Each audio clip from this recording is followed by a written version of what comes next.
Lockdown lifted in the Chinese city where it all began. After months sealed off from the world, people in Wuhan start the slow return to normal life as China turned the corner on COVID-19. I'm Imran Garta, and today on the Newsmakers we look at the impact of the coronavirus in East Asia.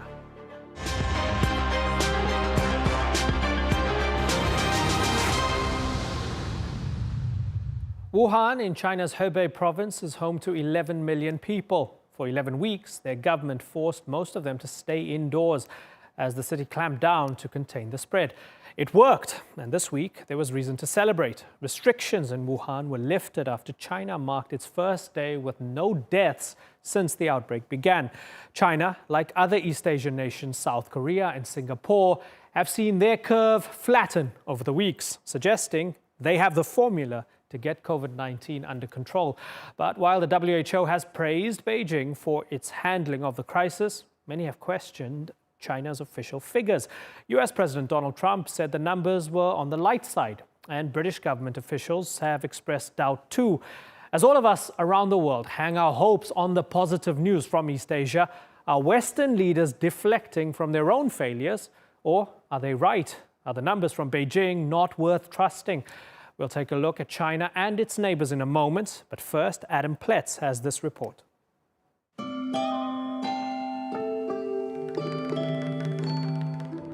If mourning is to shed the past, then China has signaled it's ready to move on. On Saturday, a nationwide 3-minute silence was observed to grieve the victims of the coronavirus. And on Monday, it reported no deaths for the first time since the outbreak began. 4月6日 中国本土无新增确诊病例，无新增疑似病例，无新增死亡病例。 China's recovery is the result of testing, tracking, surveillance and quarantines on a massive scale, the likes of which have never been seen before. Beijing says the only new cases have been contracted abroad, which has led it to halt virtually all international flights. But inside China, normality is returning. After 76 days, the roads in and out of Wuhan have been reopened, leading to a flood of travelers, even if some doubts linger. 决定该来武汉的就是决定来武汉了，但是有些人他还是有这样的一个心理压力，觉得武汉暂时不要去的，也有这样的事情。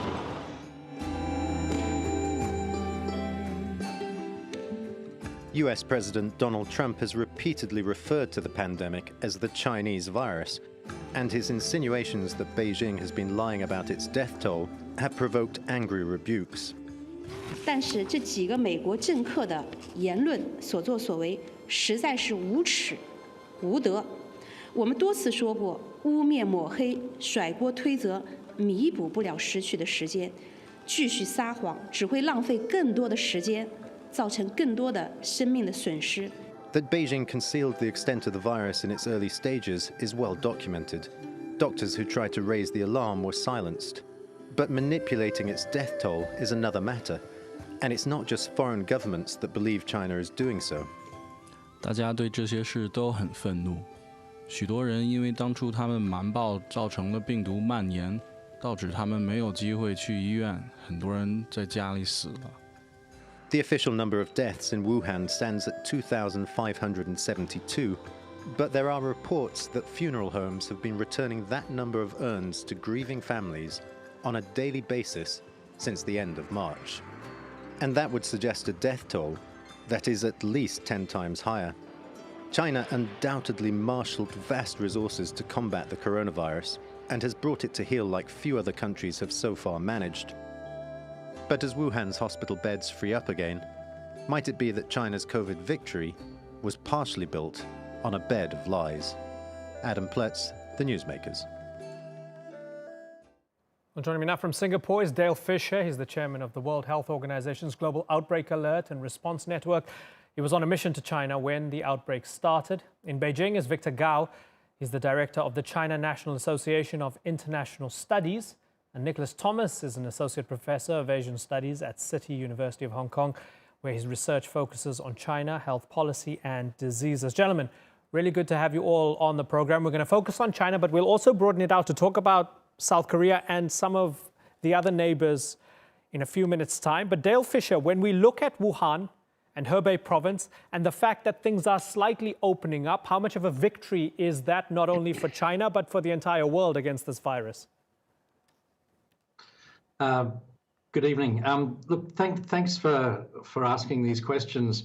I think it's really amazing, actually. It's when I was there in the mission in February, you could just see how the country was really shut down. There were empty streets and people not walking around. There were very few cars on the road. The skies were clear blue, reflecting on the total shutdown. And I think what these people have been through in the last 2.5 months is incredible. What they've put up with in the interests of the public health to get this under control and complying with the shutdown, I think is a great credit personally. So I'm really happy for them today. Victor Gao, many people questioning the numbers coming out of Beijing. Does it upset you, insult you? I think, first of all, this is a shame that there are people or governments in the world which are not doing what they are supposed to do, that is to fight against the coronavirus, but they try to point fingers in other directions, try to shift the blames to other countries in order to justify for their incompetence and inability to deliver what China has done over the past 2 to 3 months. I think in dealing with coronavirus, we are all in the same boat. We are faced with the same enemy, and international cooperation is absolutely necessary, and governments and countries should cooperate rather than try to get to each other's throat, because that does not help your effort to fight off the coronavirus. Only cooperation and teamwork now will help mankind to defeat coronavirus, as China has done in Wuhan, in Hubei province. And China is not being complacent.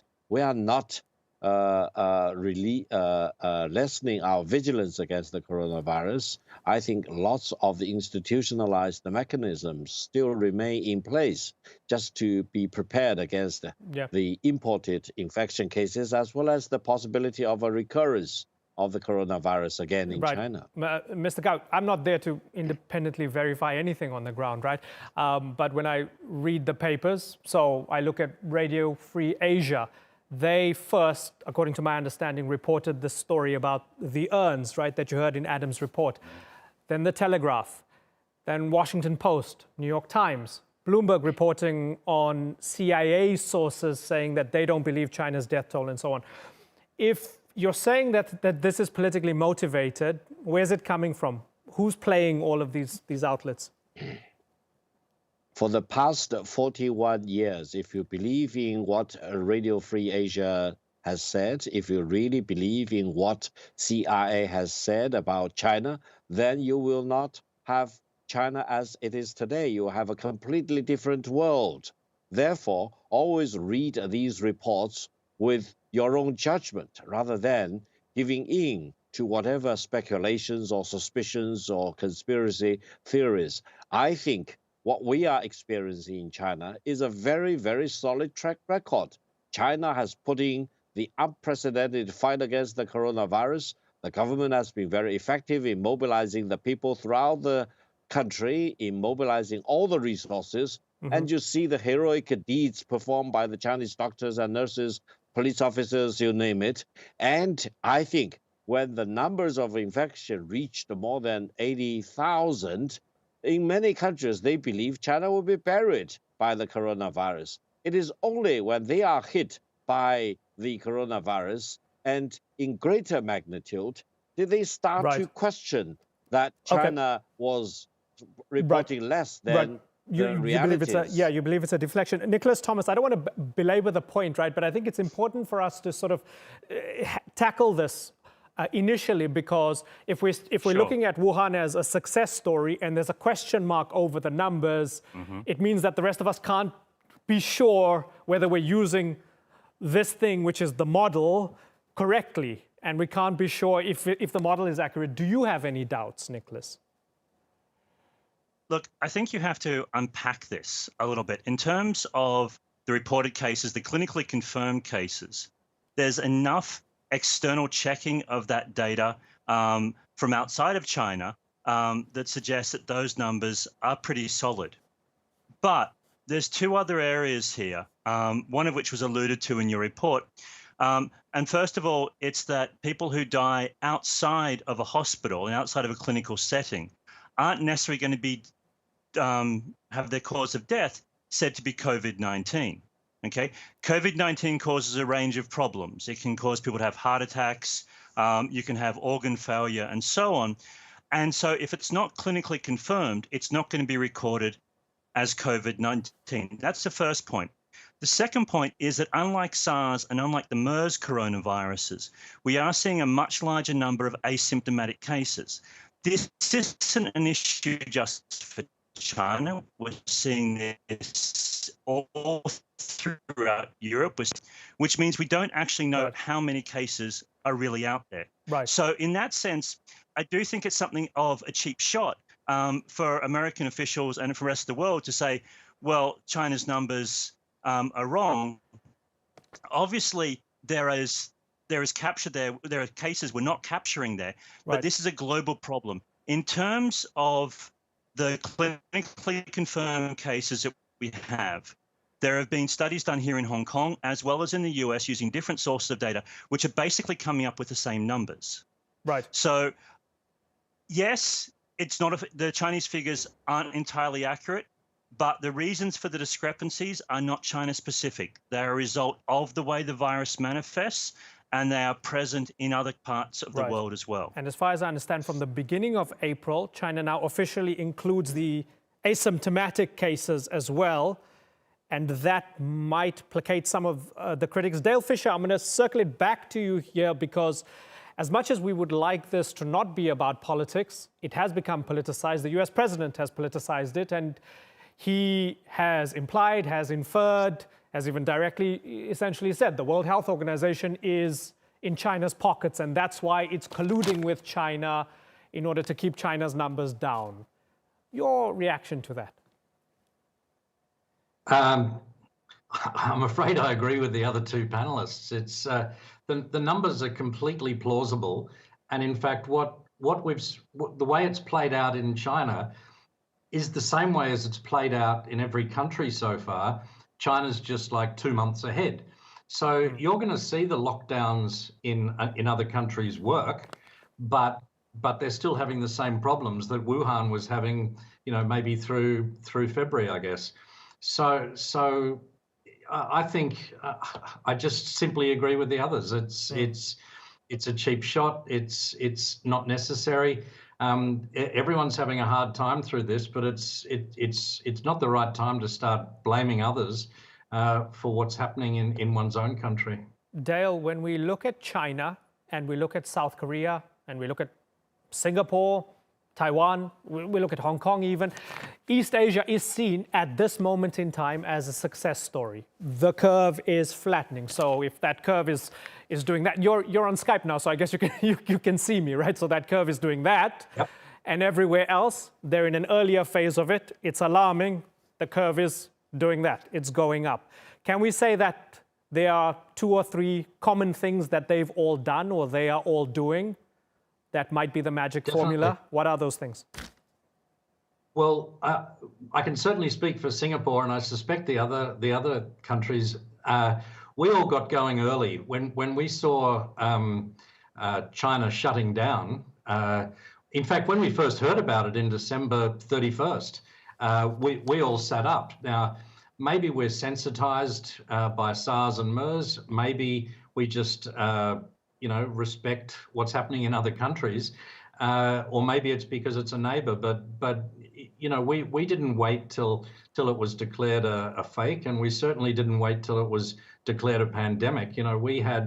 We had task forces established in the second week of January. We were ramping up our testing, right from the word go. So I think the speed of onset. But the other thing that's a major difference, I think, is that we isolate all our positive cases. China didn't send anybody home to self-isolate and just get better themselves. They were all in isolation. They were all being observed. Same in all those other countries you mentioned. So Wuhan created 50,000 beds mostly for the 80% of people that may not have even needed to be in hospital. Korea made 4,000 beds out of dormitories. Other countries send their mild cases home, and I just find it very difficult to believe that there's 100% compliance with this self-quarantine business. Right. Victor Gao, no room for complacency, even though there's this initial success. Tell me how China goes about that process. I think we still do not know all the details about the coronavirus. Scientists and virologists throughout the world are hectically doing their homework, try to get to the bottom of the virus. That's number one. We, mankind as a whole, are still learning more details about the coronavirus. That's one reason why we cannot be complacent about it. Secondly, there are the grave dangers of imported infection cases by airplanes, by road ports, for example, by ships, by all kinds of other transportations. And this now constitutes a major threat to security and safety in China. And the government is scrambling to make sure that the allowed people coming into China will need to be vetted and checked out about fever, about their status as far as coronavirus 19 is concerned. And also measures need to be taken to quarantine those who may be infected already and try to provide cure to them in a very decent, dignified way if they turn out to be infected. Because there is the danger not only of the infected cases, but also of domestically generated cases, because we do not know how this virus may behave in the coming weeks or months or years. Right. And that's why China is not removing all these quarantine lockdown mechanisms, even though they have uplifted Wuhan out of lockdown and people can freely move around. I think we need to be vigilant. Yeah, and some good points there, because there's some mysteries surrounding COVID-19 in many ways. Some doctors saying they're not seeing as many antibodies as they expected from those who have recovered, right? So even that needs to be looked at for those looking for treatment and for a possible vaccine. Nicholas Thomas, you're in Hong Kong. I work with a Hong Konger. Our executive producer was, I think, in school during a previous, I think, SARS outbreak, and he was telling me, people very sensitized to this, the issue of masks and social distancing and so on. To Dale Fisher's point then, Nicholas, is it because there was on the continent maybe a more institutional acceptance that you got to do certain things when there's a viral outbreak, such as wearing masks, because of the experience of SARS and MERS, which helped the region be better prepared for this? I think go beyond the institution. I think very much within the level of the public. Once we linked up the words coronavirus and China together, you immediately saw an upsurge in masks wearing before the government said anything. You saw an upsurge in social distancing. You saw a drop off in people going to restaurants and frequenting public spaces. We didn't need the government to tell us about this. We simply did it because there's this sort of social memory, social legacy, not just of SARS and MERS. I mean, Asia has also had the H7N9 virus we were worried about earlier on, as well as, of course, H1N1 in 2009. So Asia, Hong Kong and Singapore in particular, are very much global hubs for pretty much any disease that goes around the world will in some way challenge us and force us to be more alert and more concerned for our own personal safety. But Nicholas, there's an argument from the West where people say, well, because we live in free democracies, it's harder to enforce this. People in Asia live in these authoritarian systems, so things just get shut down very quickly and efficiently. Your reaction to that? I'd ask people to have a quick read of South Korean and Taiwanese history in particular, where people have fought and died for democracy within the last 30 years. These are outstanding beacons of democracy, and yet when it comes to a national emergency, they have a very clear way of going forward, which you do have high levels of public acceptance for, and you have high levels of trust in the government and in the public health institutions to deliver on those measures to protect themselves, with the understanding that once those measures are no longer needed, they'll be rowed back. And I think this is going to be the interesting challenge going forward for Western countries, because now all of a sudden there's an awful lot of programs and policies being put into place which would have been inconceivable a year ago in terms of social monitoring, tracking and tracing. Whether or not those governments can actually row back from those newly acquired powers. I mean, we saw this after 9/11. Right. And we still haven't fully rowed back from the intrusions into civil liberties that we have as a result of the terrorist attacks almost 20 years ago. Now there's a new wave and a very valid rationale for governments to track and trace their citizens in much more aggressive ways.